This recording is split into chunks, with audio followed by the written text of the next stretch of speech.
손흥민은 중국인이다. 한복은 중국 전통 의상이다. 판소리도 중국 거다. 최근 역사 왜곡으로 공분을 사고 있는 중국에서는 미국 바이든 대통령 후보가 당선되면 중국에 대한 압박이 완화될 것이라며 기대감을 표출하고 있습니다. 하지만 도널드 트럼프 대통령은 부정선거의 진실을 파헤치려고 노력하는 중에서도 중국에 대한 파상 공세를 예고하며 중국 응징에 총력을 기울일 것으로 예상돼 이목을 집중시키고 있는데요. 앞으로 미국에 어떤 정부가 들어서게 되더라도 중국의 위기는 심화될 것이라는 상황에 대해 자세히 알아보겠습니다. 팩트TV 팩트체크. 중국의 글로벌타임즈는 중국의 주요 기술 업체들이 조 바이든 미국 대통령 후보에 대해 조심스럽게 낙관적인 태도를 보이고 있다고 보도했습니다. 실제로 이는 중국의 주가에 그대로 반영되어 주요 기술주가 급등하는 상황이 연출되었는데요. 화웨이의 반도체 자회사 화웨이 실리콘은 주가가 4%나 뛰면서 대중정책 제재 완화에 대한 기대감을 드러냈습니다. 하지만 이는 중국의 바램일 뿐이라는 분석이 나오고 있습니다. 최근 마이크 폼페이오 미 국무부 장관은 바이든 당선에 대한 해외 정상들의 접촉에 경고의 메시지를 전했습니다. 폼페이오 장관은 폭스뉴스와의 인터뷰에서 아직 모든 투표가 집계되지 않았다. 법적 절차가 완전히 준수돼야 한다. 아직 대통령 선거가 진행 중이다. 실수하지 말아야 한다. 미국의 대통령과 국무부 장관, 국가안보팀은 하나뿐이라고 강조했습니다. 현재 미국의 대통령은 트럼프입니다. 도널드 트럼프 미국 대통령은 부정선거의 의혹을 파헤쳐 재선을 한가 동시에 남은 임기 기간 동안 중국 때리기에 총력을 다할 수 있다는 전망이 나오고 있습니다. 홍콩 사우스차이나 모닝포스트에 따르면 전문가들은 트럼프 대통령이 신종 코로나 바이러스 감염증 대유행과 그에 따른 경기 침체를 꼽은 점을 고려하면 퇴임 전 중국에 분포리를 할 가능성이 매우 크다고 입을 모으고 있습니다. 만약에 바이든 후보가 대통령으로 당선되어 바뀐다고 하더라도 당선인의 취임일은 2021년 1월 20일이고 그 전까지는 트럼프 대통령이 행정부 수장으로서 모든 권력을 행사할 수 있다는 이야기입니다. 제품은 중국전략연구소 겸 전 국가안보 보장회의 간부는 트럼프 대통령이 코로나19와 관련해 중국을 응징하겠다고 약속했다. 그게 무슨 뜻이겠냐?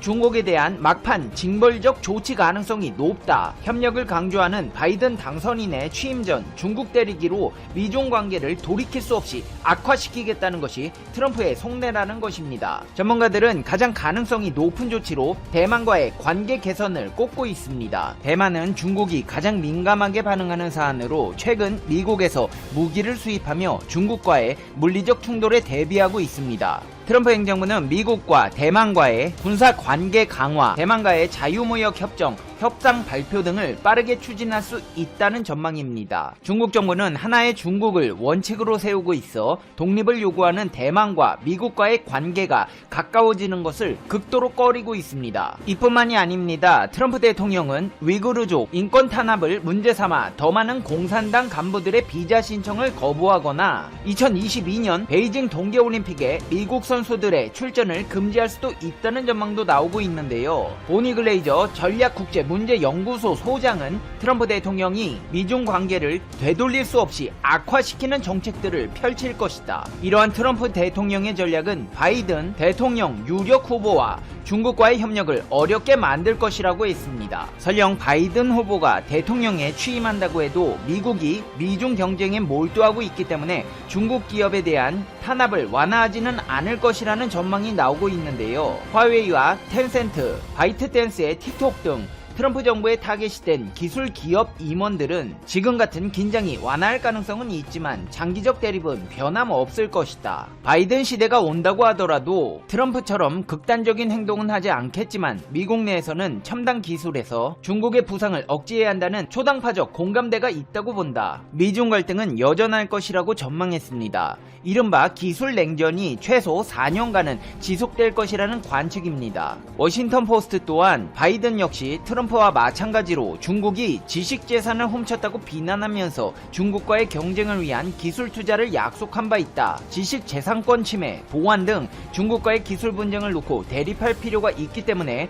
중국 기술 기업에 대한 제재를 이어갈 가능성이 있다고 보도했습니다. 그 중에서도 반도체는 미중 갈등의 주요 쟁점으로 꼽히고 있는데요. 중국은 현재 부품, 장비 자립화에 나서는 등 반도체 굴기를 이어가기 위해 꾸준히 노력에 나서고 있습니다. 미국이 중국의 기술 굴기를 꺾기 위해 화웨이와 계열 핵심 반도체 설계 전문 회사 하이실리콘을 제재하고 있는 가운데 미국이 반도체 등 첨단 기술에서 리더십을 유지하기 위해서라면 조 바이든 후보 역시 대통령에 당선된다 하더라도 도널드 트럼프 대통령과 같은 대중견제 방향성을 택할 것이라는 분석이 나오고 있습니다. 그간 트럼프 대통령은 미국 기술 장비를 활용해 만든 반도체가 화웨이로 가는 길을 막는가 하면 하이실리콘의 칩을 세계 최초 파운드리 업체인 대만 TSMC뿐 아니라 현지 파운드리 SMIC를 통해서도 생산하지 못하도록 하며 강도 높은 제재를 이어왔습니다. 특히나 현재 미국 측이 예의주시하고 있는 업체는 중국 칭화 유니그룹의 계열사인 팹리스 유니SOC입니다. 유니SOC는 지난 2분기 기준 모바일 AP 시장에서 점유율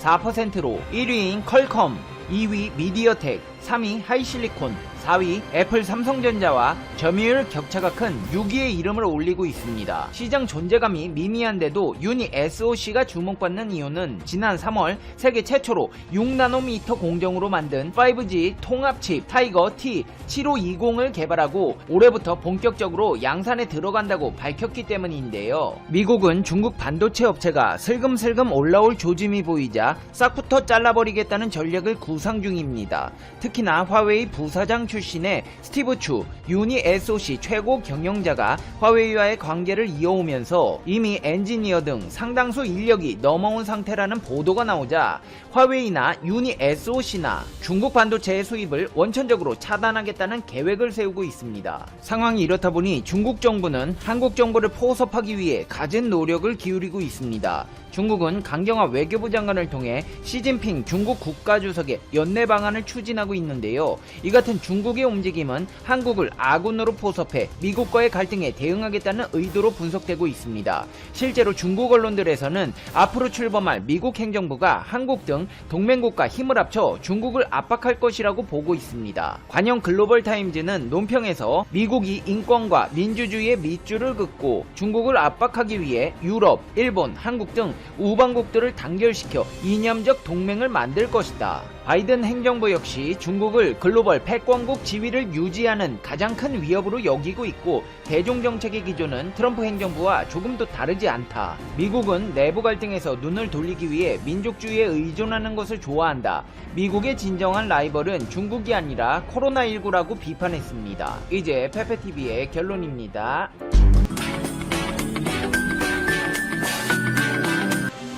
국의 기업이 차세대 교통수단으로 꼽히는 하이퍼루프 초고속 진공열차 소재 개발에 본격적으로 나서면서 세계적인 주목을 받고 있습니다.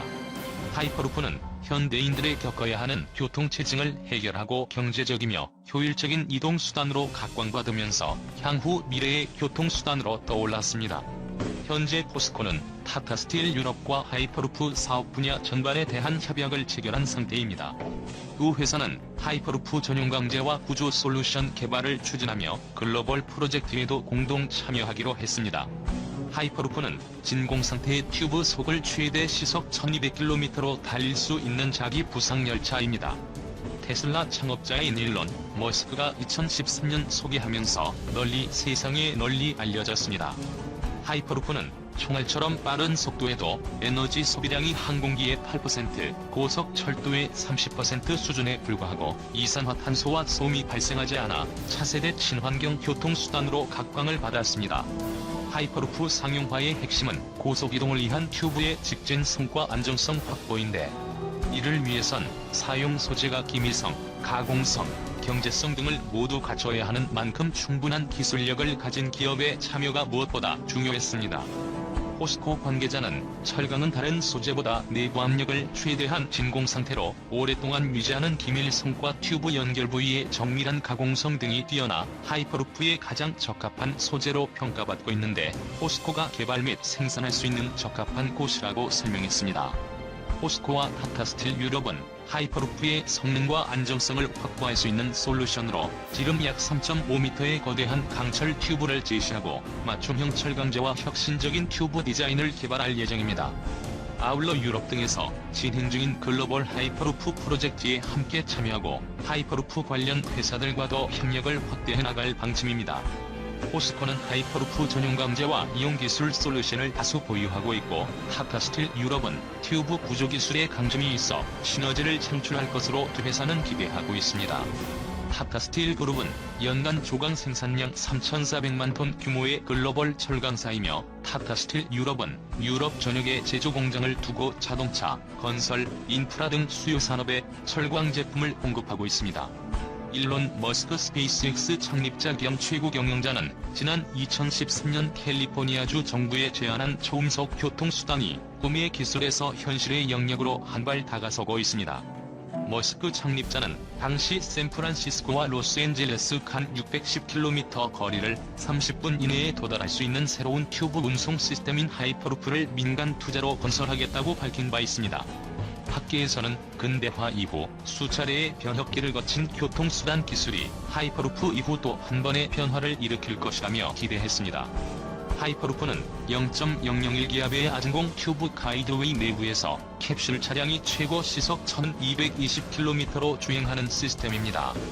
캡슐 차량을 부상시킨 후 주행시켜 차륜과 레일 간 마찰 저항을 제거하고 밀폐된 튜브 공간을 진공에 가까운 상태로 유지시켜 공기에 의한 저항을 최소화시킵니다. 이 중에서도 하이퍼루프가 차세대 교통수단으로 주목받는 가장 큰 이유는 시스템의 구조가 간단하다는 점과 생애주기 비용이 다른 초고속 교통수단에 비해 낮다는 점 때문입니다.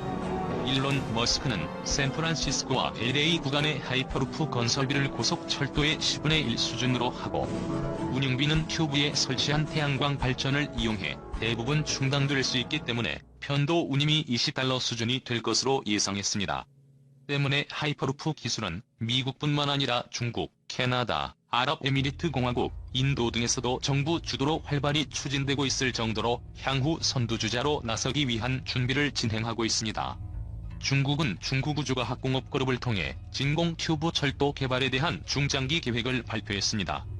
중국형 하이퍼루프 인티플라이트는 3단계로 추진되는데 내년부터 시작되는 1단계 진공 튜브 철도는 시속 1000km 속도를 목표로 세웠습니다.